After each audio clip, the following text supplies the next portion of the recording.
नमस्कार साथियों।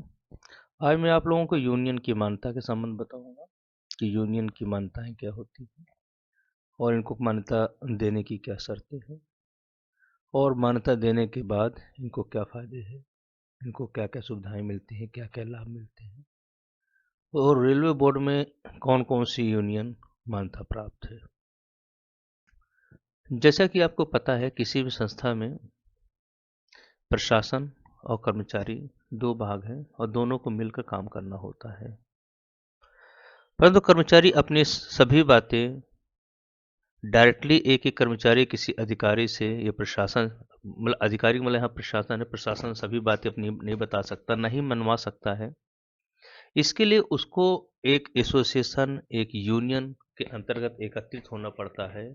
तभी प्रशासन आपकी बात सुनेगा और तभी कुछ आप कार्य करवा सकते हैं। लेकिन ट्रेड यूनियन और एसोसिएशन दोनों अलग हैं। इसे हम समझते हैं रेलवे बोर्ड में AIRF, NFIR, उसी तरह से अधिकारी एसोसिएशन, प्रमोटी अधिकारी association, RPF association, ministerial association, all India SC ST और OBC एसोसिएशन। मिला के इस तरह के एसोसिएशन है जिनको रेलवे बोर्ड ने मान्यता दी है। और यूनियन आपके हैं AIRF और NFIR, दो यूनियन को मान्यता मिली हुई है। मैंने कहा यूनियन और एसोसिएशन दोनों सेपरेट हैं, दोनों का काम बहुत अलग है, बहुत डिफरेंस है। एसोसिएशन जहाँ एक कास्ट, कैटेगरी या ग्रेड के अनुसार क्रिएट होती है, जबकि ट्रेड यूनियन कर्मचारियों के लिए होती है, नॉन गेस्टेड कर्मचारी। उसमें किसी cast, community, category, grade pay के अनुसार नहीं होती है। यदि वो ट्रेड यूनियन इस प्रकार से बनी है या उसका लक्ष्य है तो उसको रेलवे रिकॉग्नाइज नहीं करेगी, यहाँ तक कि इलेक्शन में पार्टिसिपेट भी नहीं करने देगी। इसी संबंध में आपको Indian railway establishment manual volume 2 में पूरा डिटेल दिया हुआ है। चैप्टर 25 में rules for recognition of service association of railway servant, rules for recognition of service association gazetted officers का ही पार्ट ए एक गेस्टेड ऑफिसर के लिए है, part B non gazetted railway association के लिए है और पार्ट सी उसके यूनियन वाइज स्टेशन कंडीशन कौन कौन से फॉलो करेंगे वो है। आपको ये पूरे अच्छी तरह से पढ़ना है। यदि आपको और यूनियन के बारे में और टर्म कंडीशन के बारे में समझना है तो हम समझते हैं। जो गेस्टेड अधिकारी हैं वो ट्रेड यूनियन के मेंबर नहीं बन सकते हैं, क्योंकि ट्रेड यूनियन का क्लॉज ही यही है। जैसे हम आपको समझा लेते हैं, देखिए, it must be consist a distinct class of railway servant must not be found on basis of any caste, tribe और रिलीजन डिविजन और एनी ग्रुप विद इन और सेक्शन सच ट्राइब और रिलीजन डिविजन। और यहाँ पर जो है सिर्फ नॉन गेस्टेड कर्मचारी ही आएंगे। गेस्टेड कर्मचारी जिस दिन से कर्मचारी गेस्टेड हो जाएंगे उस दिन से उसका नाम ट्रेड यूनियन से हट जाएगा। Guested and non-guested are considered separate distinct class and such as not permissible for guested railway employee to join an association or the non-guested railway servant. The railway union, when a non-guested railway servant is promoted to guested either on officiating or permanent capacity, he should as a rule resign his membership of the union to which belong to while non-guested service.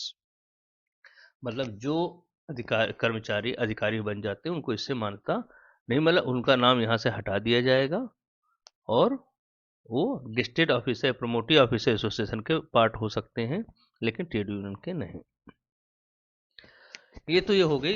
अब railway board में कौन कौन सी union प्राप्त है। देखिए, अभी union के election नहीं हुए 2013 के बाद, और इलेक्शन होने की तैयारी चल रही है। जैसा कि ये 28/12/2023 का लेटर है, इसके अनुसार सजेशंस मांगे गए हैं modality of holding secret ballot election के लिए, trade union of junior railway, metro railway, CLW और RCF के लिए। इसके मांगे गए हैं डिटेल कि आपके मॉडलिटी में क्या क्या चेंज चाहते हैं, सिर्फ सुझाव हैं। यहाँ पर आप देखिए trade union zonal railway, metro railway, CLW और RCF है।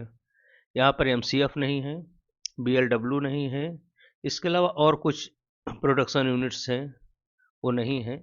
उसका कारण है कि प्रोडक्शन यूनिट में आपको ट्रेड यूनियन जिस प्रकार से ओपन लाइन में लागू उस प्रकार से लागू नहीं है। वहाँ की मशीनरी दूसरी तरह से है काम करने की यूनियन की, परंतु कोर्ट केस के कारण CLW और RCF में भी वही trade union rule zonal railway में जो है वही लागू किए जा रहे हैं, इसलिए यहाँ पर भी इलेक्शन होने हैं मान्यता के लिए CLW और RCF में भी।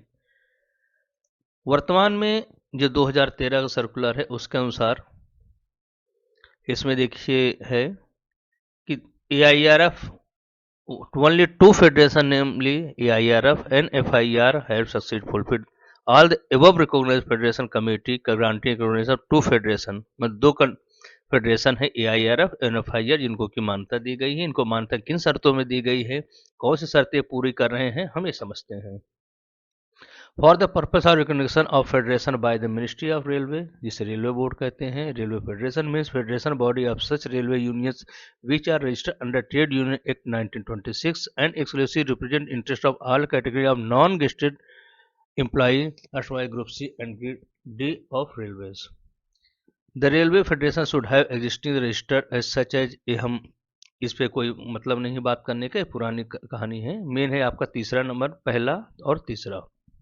The constituted trade union of railway federation should have got recognition in over half of zonal railway, at least 9 of 17 zonal railway based on 2013। मैं 2013 जो इलेक्शन हुआ है उसमें 17 जोनल रेलवे ने पार्टिसिपेट किया, उसमें से यदि 9 में भी AIRF से संबंधित यूनियन और NFIR से संबंधित यूनियन, उन्होंने कम से कम 9 जोनल रेलवे पे रिकॉग्नाइजेशन हासिल किया है।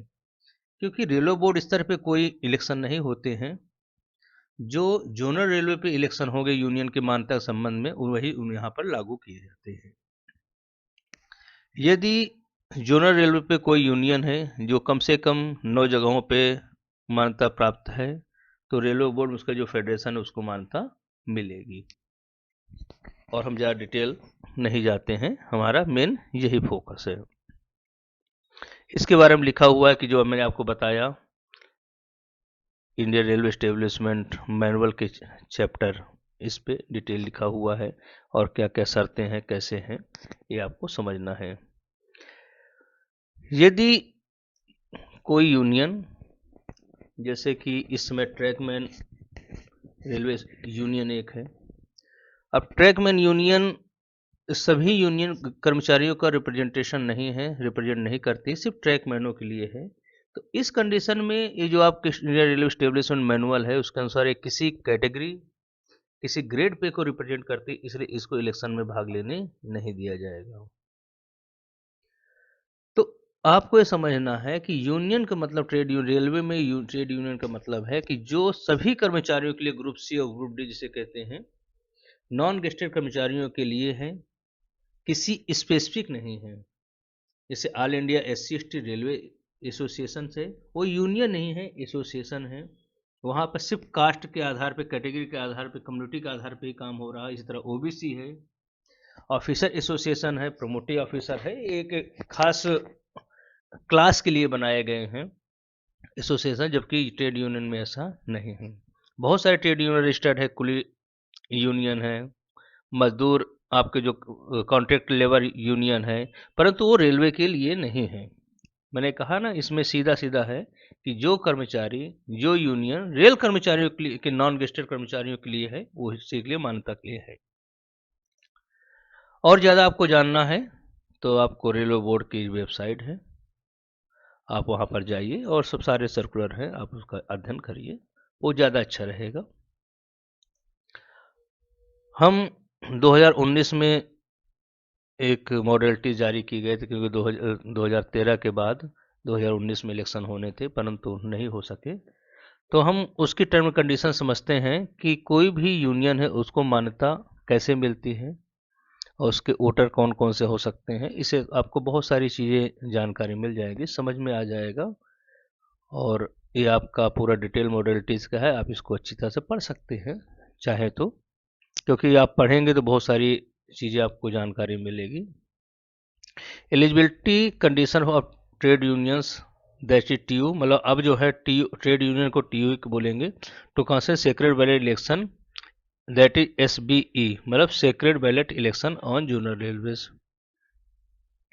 लिखा it represent interest exclusive of non gazetted railway servant and not of any category cadre section extra railway servant of the zonal railway. इसकी कंडीशन से बहुत सारी हैं, वो हम उस पर भी नहीं जाएंगे। मैंने आपको बताया, आपको थोड़ा समझना है। रिटर्निंग ऑफिसर से आपको कोई मतलब नहीं है, नोटिस से आपको कोई संबंध नहीं है। Following category of railway servant shall be eligible to vote in SBE। All non gazetted railway servant group से inclusive of erstwhile group D serving on as on 1/7/2019 substitute with temporary status not gested servant who was serving on deputation, जो deputation पे हैं, non gazetted railway servant deputation जो RM deputation पे काम कर रहे हैं, ये सभी स्कूल कॉलेज के जो है, यहाँ तक कि ministerial clerical railway servant as on in the RPF या RPSF establishment but not belong to RPF RPSF cadre who are not governed by the Railway Protection Post Act 1957। जो RPF कैडर में जो कर्मचारी हैं मिनिस्ट्रियल क्लर्क जो railway protection force act 1957 से govern नहीं होते हैं, वो भी इसमें भाग लेते हैं।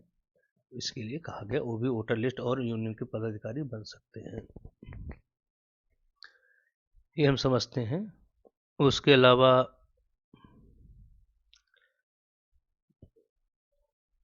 एक हम फोर्थ पॉइंट चलते हैं, norms of recognition of trade unions and tenure. कोई भी यूनियन है उसको मान्यता रेलवे कैसे देगी, क्योंकि सभी यूनियन को तो मान्यता मिलेगी नहीं। तो यूनियन को मान्यता के लिए इलेक्शन होते हैं और उस इलेक्शन की कुछ शर्तें हैं कि कौन जीता कौन हारा।